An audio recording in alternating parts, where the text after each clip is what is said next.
journal. Bénédicte Kanda.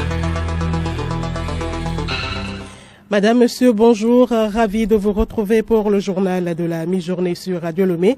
Au sommaire, la CEDEAO reconnaît les nouvelles autorités issues du putsch au Niger. L'organisation régionale s'aligne finalement sur la position du chef de l'État fort et Gnassingbé, celle de la paix et du dialogue. Santé, le ministère de la Santé alerte sur un cas de choléra détecté dans le Grand Lomé. Il s'agit d'une femme de 45 ans résidant à Enfamé. Les précautions à prendre pour éviter la maladie à suivre dans ce journal.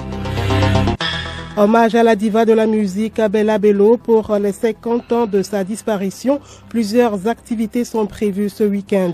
Retour sur son parcours dans ce journal. Et puis sport football, la 8e journée du championnat national de D1 Lonato débute ce week-end. 4 matchs sont en avancée ce samedi.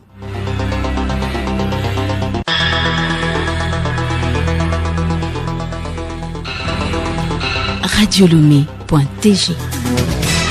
Bienvenue dans ce journal. La CEDEAO donne raison au président de la République, Faure Gnassingbé, au sujet de la crise au Niger. L'institution régionale a reconnu qu'il vaut mieux prôner le dialogue pour mettre définitivement fin à cette crise née du coup d'État du 26 juillet dernier. Champion de la paix, le chef de l'État fort Gnassingbé avait pris une longueur d'avance dans cette crise en initiant plusieurs occasions de dialogue avec les autorités du Niger. La CEDEAO a pris acte officiellement du coup d'État au Niger et veut engager des discussions. Une délégation de l'organisation régionale a été reçue hier jeudi par les autorités du Niger. Désormais, le coup d'État est officiellement acté. La durée de transition a été au centre des discussions. La junte nigérienne, qui annonçait au début une transition d'un peu moins de 3 ans, ne serait pas contre une transition beaucoup plus courte. Ne vous trompez pas de fréquence. Vous êtes bien sûr sur la Média Radio, la station du plaisir. La station du plaisir à l'heure du journal. Des offres variées dans les universités au Togo. Une 60aine d'institutions d'enseignement supérieur ont vu le jour grâce aux diverses initiatives du président de la République, Faure Gnassingbé. Elles rivalisent en termes d'effectifs et forment dans divers domaines. Des détails avec Théophile Dandako. D'abord, la formation donnée dans ces universités est variée. Elle va des sciences humaines aux technologies en passant par les sciences économiques et juridiques. D'une manière générale, les missions assignées à ces institutions d'enseignement supérieur, surtout universitaires, sont entre autres la formation initiale et la formation continue d'une part, la recherche scientifique et le développement technologique ainsi que la valorisation des résultats. Ensuite, le Togo expérimente le projet Université sans les murs USM. Depuis le 7 décembre 2021, cela a mobilisé divers partenaires du système éducatif togolais. Le projet vise à faciliter l'accès à Internet haut débit sur le campus universitaire de Lomé et de Kara pour permettre un meilleur déroulement des cours en présentiel et à distance. Enfin, pour le modèle économique de l'université togolaise, d'apprendre pour entreprendre tout en apprenant pour apprendre. Pour les enseignants, il leur revient de donner le goût d'apprendre aux apprenants par des effets démonstratifs de l'esprit d'entreprise dont ils doivent faire preuve eux-mêmes dans leur domaine de compétences. Les efforts du chef de l'État pour l'université de Lomé, plus particulièrement depuis 2022, concernent la construction d'un pôle, un bâtiment de type R+1 qui, à terme, va desservir l'ensemble des filières dont les parcours développent des contenus en lien avec l'innovation. Ce pôle aura à faciliter l'expérimentation des solutions développées et va fédérer les parcours techniques enseignés au sein de l'université de Lomé. Il va offrir un meilleur cadre pour les travaux de recherche et les innovations développées par les étudiants et le personnel encadrant. Théophile Dandako, par ailleurs, les universités de Kara et de Dresdorf en Allemagne renforcent leur partenariat. Pour Gameti Amadifa, directrice de cabinet au ministère de l'Enseignement supérieur et de la Recherche, ce partenariat est essentiel pour le Togo. L'université de Kara s'est lancée dans une dynamique de partenariat avec les universités étrangères. L'université de Kara et Dresdorf University ont décidé d'unir leurs forces pour façonner l'avenir de l'enseignement supérieur et de la recherche. Cette collaboration est un témoignage de notre engagement envers le progrès et l'excellence. Elle représente également une opportunité unique pour nos étudiants, enseignants et chercheurs de partager leurs connaissances, de développer de nouvelles idées et de construire des ponts entre nos cultures et nos disciplines. Les échanges permettent de déterminer les perspectives pour pérenniser le partenariat. Chabi Ati, enseignant-chercheur à l'université de Kara, revient sur le bilan de ce partenariat. Ce partenariat est plus que positif parce que 13 enseignants ont déjà participé aux différents ateliers de formation et renforcement des capacités en Allemagne. Et ensuite, il y a nos étudiants qui en bénéficient beaucoup. Il y a 7 étudiants qui sont déjà partis faire 2 ans de formation en master là-bas. Ensuite, il y a 7 étudiants qui sont partis après leur master pour aller suivre 5 mois de formation sur la chaîne de valeur en agriculture. Et nous avons également 10 étudiants qui sont déjà partis là-bas après leur licence pour faire 3 mois de spécialisation en agriculture et en nutrition. Un autre sujet, un nouveau président à la tête du conseil d'administration de l'EAMO, l'école africaine des métiers, de l'architecture et de l'urbanisme. Il s'agit de Mamadou Seydou du Niger. Il a été nommé hier à Lomé lors du conseil des ministres des 14 États membres de l'EAMO. Le Nigérien a d'énormes défis à relever. Hervé Segono. Parmi ces défis, la rélecture des tests organisant l'EAMO, un chantier laissé par sa prédécesseur. Celui-ci permettra à l'école africaine de s'adapter à l'évolution de l'environnement et contribuer plus à son développement. Professeur Mamadou Seydou, ministre nigérien de l'enseignement supérieur et des recherches et de l'évolution technologique. Nous avons le problème de la gouvernance à régler, le problème de renouvellement de l'équipe dirigeante, le problème des arriérés de contributions statutaires des pays et le problème d'arriérés de frais de formation et de bourses des étudiants qui viennent des États membres pour étudier ici à l'EAMO. Le nouveau patron du conseil d'administration dispose seulement d'un an pour atteindre les objectifs assignés. L'ancienne Madame Célestine Keïcha, de son côté, a fait 2 mandats lors desquels elle a mené plusieurs combats, notamment adapter l'EAMO aux contraintes du système LMD. Célestine Keïcha Cortés, ministre camerounais de l'Habitat et du Développement urbain, quitte la présidence en pensant surtout aux étudiants. Elle les exhorte à l'auto-emploi. Nos États doivent être dans l'urgence d'une construction des villes en respectant les textes sur l'urbanisme. Cela suppose que le privé, les maires et les régions doivent faire appel à nos jeunes qui sont formés, qui ont des diplômes et qui simplement attendent de faire l'honneur pour demander un emploi. Ils peuvent se mettre en groupe et regarder leur environnement et proposer aux maires que je peux faire ça. Nous, on peut transformer ce carrefour en carrefour de la joie. Commencer petit pour devenir grand. L'école africaine des métiers de l'architecture et de l'urbanisme, créée en 1975, a mis sur le marché environ 2000 cadres. Ils accompagnent les gouvernements africains dans la gestion des affaires urbaines. Santé à présent, alerte sur le choléra au Togo. Un cas est détecté dans le district du Golfe. Le cas, une dame de 45 ans, a été confirmé mardi dernier à Enfamé. Le ministre de la Santé appelle à la vigilance et au respect des mesures préventives. Le point avec Alice Berthe Barandao. Le professeur Moustapha Mejiawa invite la population à la prudence accrue, surtout en cette période de fin d'année. Le ministre exhorte au lavage régulier des mains avec de l'eau, du savon ou de la cendre, surtout après les sels et avant de manger. Bien cuire les aliments, bien réchauffer les restes d'aliments avant leur consommation. Couvrir correctement les aliments contre les mouches et la poussière. Bien laver les fruits et les légumes avant leur consommation. Désinfecter à l'eau de javel ou faire bouillir les eaux de pluie, des mares ou des étangs avant de les boire ou de les utiliser. Faire les besoins et jeter les selles des enfants dans les latrines. Enfin, il faudrait éviter de déféquer et de jeter les ordures à l'air libre. Merci à vous, Alice Berthe Barandao. Il est important de bien respecter ces mesures. Mais alors, comment déterminer qu'une personne a le choléra? De la contagion à l'incubation de la maladie qui dure de quelques heures à quelques jours, une personne peut souffrir de diarrhée régulière ou d'une diarrhée intense et aqueuse qui peut menacer sa vie si elle n'est pas vite prise en charge adéquatement. Cette diarrhée peut être accompagnée de vomissements. Si l'infection avance, on peut souffrir des crampes musculaires, de la faiblesse corporelle, les yeux renfoncés dans les orbites, une peau sèche et ridée. À ce stade, il faut rapidement se faire prendre en charge médicalement.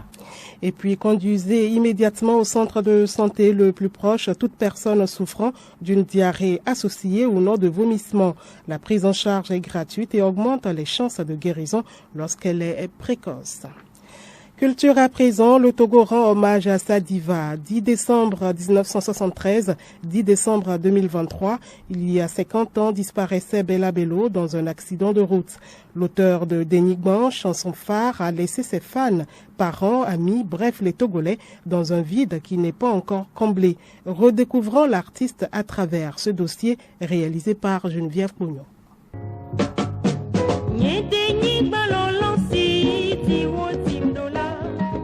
Bella Bello, de son vrai nom, Georgette Nafiatou Adjoavi Bello, est née le 1er janvier 1945 à Thévier dans la préfecture de Zion. Chanteuse, compositrice et parolière togolaise, Bella Bello avait 28 ans au moment de son accident de route. Emmanuel Bello, frère de Bella Bello, revient sur la personnalité de la diva. Bella, ce qui m'a marqué d'elle, c'est la ténacité. Travailler encore et encore et encore. Mais nous, on se demandait, mais pourquoi il joue la même chose, il répète au moins 20, 30, 40, 50 fois. Elle a dit la réussite, c'est en travaillant qu'on réussit. Mon souhait aujourd'hui, c'est que on ne peut pas avoir qu'un seul Bella. Il en faut d'autres. Son message, c'est envoyé à tous les artistes togolais de donner le meilleur d'eux-mêmes pour que du Togo puisse faire écho dans le monde. C'est cela la mission principale de Bella, je crois. L'icône de la musique togolaise a eu l'occasion de se produire sur des scènes internationales comme Olympia de Paris, le stade Maracanã de Rio de Janeiro au Brésil et autres. Toujours habillée en pagnoas avec la tête nouée, Bella Bello, avec sa voix rock suave, chante souvent dans sa langue maternelle mina. Retrouvons Emmanuel Bello. Quand elle est arrivée à Maracanã, le célèbre stade de Rio de Janeiro, elle a entonné sa chanson. Les Brésiliens sont réputés être une population très difficile à convaincre. Mais ils se sont levés et sans l'innovation. À partir de ce moment-là, son petit pays, le Togo, lequel elle a chanté Dénigment, a fait vibrer le monde. L'absence d'une personne quand il est décédé, on le vit très mal les premières années. Mais avec le temps, Bella, elle a transcendé elle-même. À chaque fois qu'on entendait quelqu'un chanter sa chanson, même en le passant à la radio, mais on voit qu'elle continue à vivre.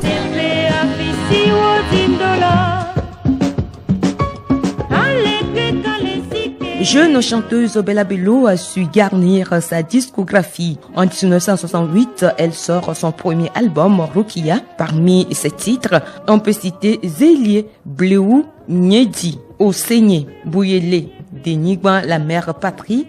Bella Bello a eu un succès immense, fulgurant, mais de très courte durée. Sa voix, sa prestance a magnifié les chants traditionnels du Togo, ont fait d'elle une véritable vedette togolaise, voire africaine.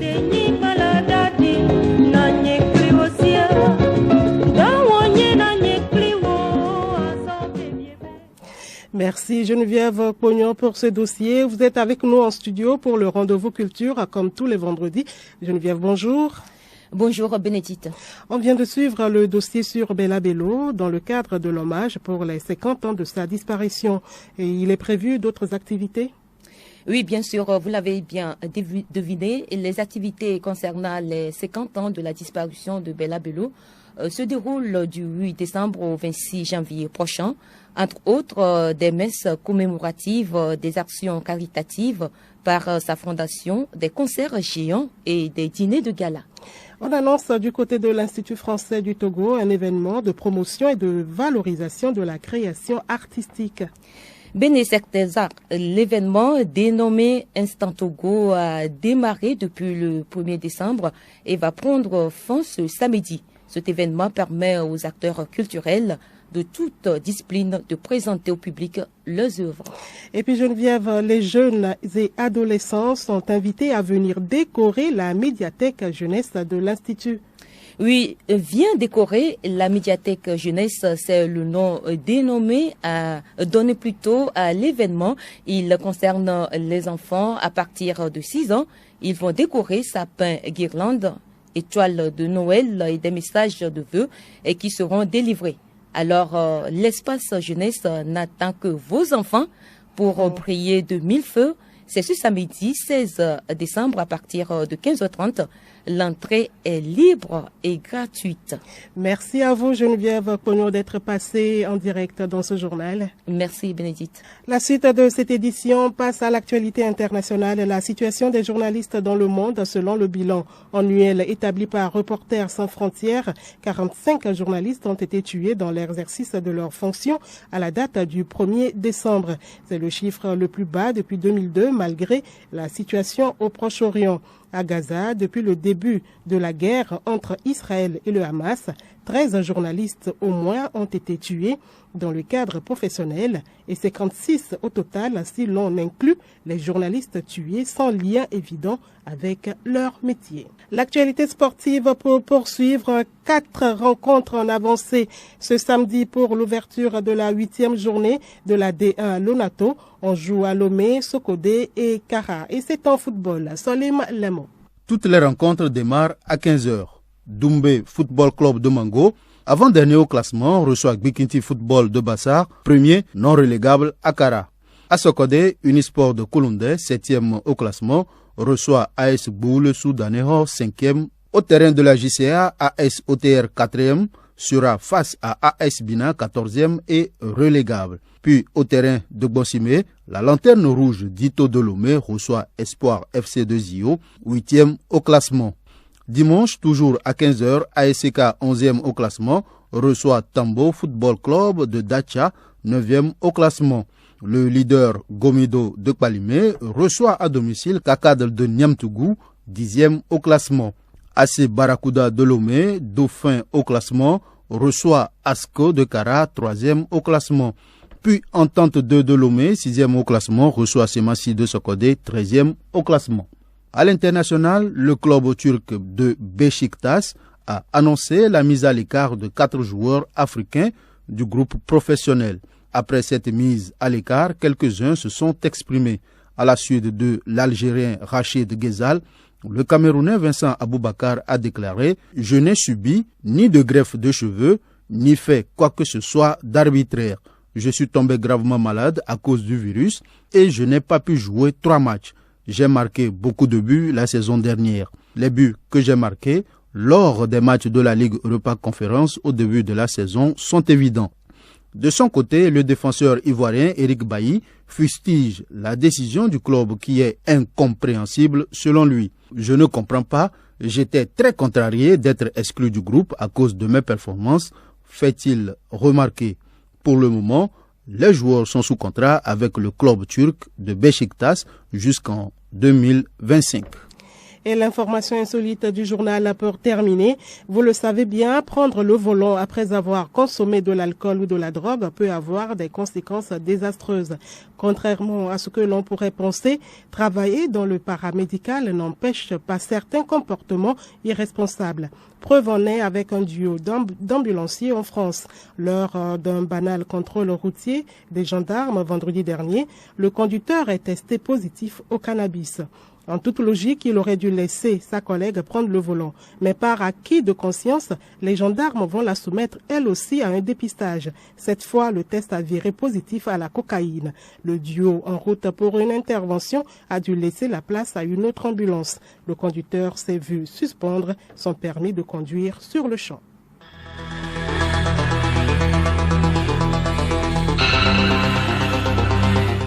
Madame, Monsieur, voilà, c'est ainsi que se referme cette édition. Merci de l'aimable attention. Le rappel de l'essentiel, la CEDEAO reconnaît les nouvelles autorités issues du putsch au Niger. L'organisation régionale s'aligne finalement sur la position du chef de l'État Faure Essaoghna Gnassingbe, celle de la paix et du dialogue. Et puis santé, le ministère de la Santé alerte sur un cas de choléra détecté dans le Grand Lomé. Il s'agit d'une femme de 45 ans résidant à Enfamé. Vous avez suivi dans ce journal les précautions à prendre pour éviter la maladie. Bon après-midi à l'écoute de nos programmes.